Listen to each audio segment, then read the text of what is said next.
नमस्कार दोस्तों, आपका मेरे YouTube चैनल महादेव के दीवाने पर स्वागत है। आज मैं आपको इस कहानी में ईश्वर पर भरोसा रखने के साथ साथ उनके द्वारा दिए गए संकेतों को भी पहचानना क्यों ज़रूरी होता है ये बताऊंगी। चलिए कहानी शुरू करते हैं। एक गांव में एक साधु रहता था जो भगवान पर बहुत भरोसा रखता था। एक बार वह साधु पेड़ के नीचे बैठा था और भगवान को याद कर रहा था। तभी अचानक वहां बाढ़ आ गई और चारों तरफ पानी ही पानी हो गया। सब लोग अपने आप को बचाने के लिए ऊपर पहाड़ों की तरफ भागने लगे। उनमें से एक आदमी ने देखा कि इस हालत में भी साधु जी भगवान को याद कर रहे हैं। वह सोचने लगा कि साधु जी अपने आप को बचाने के लिए कहीं जा क्यों नहीं रहा है। वह साधु जी के पास गया और बोला, अरे आप कहीं जा क्यों नहीं रहे हो? आप भी मेरे साथ पहाड़ की ओर चलो, नहीं तो आप डूब जाओगे।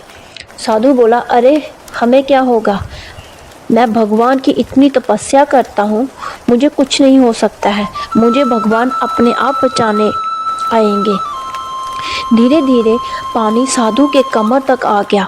अब लोग वहाँ नाव को लेकर निकलने लगे तो उनमें से एक ने साधु को कहा, अरे पानी आपके कमर तक आ गया है, आप हमारे साथ चलो।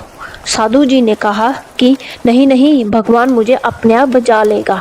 और वह कहकर नाव वाला भी वहाँ से चला दिया। कुछ समय बाद पानी इतना बढ़ गया कि साधु के सिर तक पहुँच गया और अब लोगों को बचाने के लिए हेलीकॉप्टर निकलने लगे। एक हेलीकॉप्टर साधु के पास आया जो कि आखिरी हेलीकॉप्टर था। साधु के पास नीचे रस्सी फेंकी और बोला, इसे पकड़ो और ऊपर आ जाओ, नहीं तो आप डूब जाओगे। ये आखिरी हेलीकॉप्टर है और आपके पास दूसरा कोई रास्ता नहीं है बचने के लिए। साधु ने कहा, ये रस्सी वापस ऊपर खींच लो और आप चले जाओ, मुझे भगवान के ऊपर पूरा भरोसा है, वह मुझे बचा लेंगे।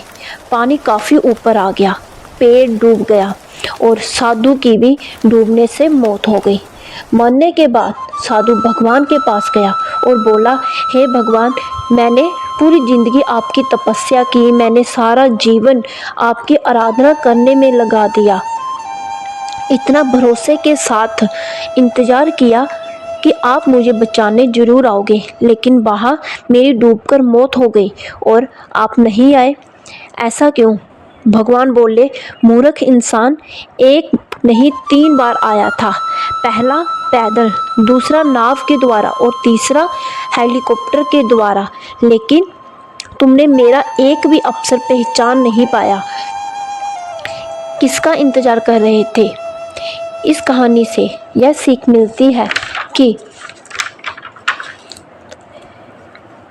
इस तरह से ज़िंदगी में हमें ऊपर वाला बहुत से मौके देता रहता है, लेकिन हम सब उस मौके को ठुकरा देते हैं और हमें उन मौकों का पता नहीं चलता कि ईश्वर पता नहीं किस चीज़ का इंतजार कर रहे होते हैं कि वह होगा तभी मैं करूँगा, और इस बात पर क्यों जरूरी अड़े रहते हैं ये बताऊंगी। चलिए रहने से वह मौका हाथ से निकल जाता है और हम कुछ नहीं कर पाते हैं। था जो भगवान धन्यवाद बहुत भरोसा रखता था। एक बार वह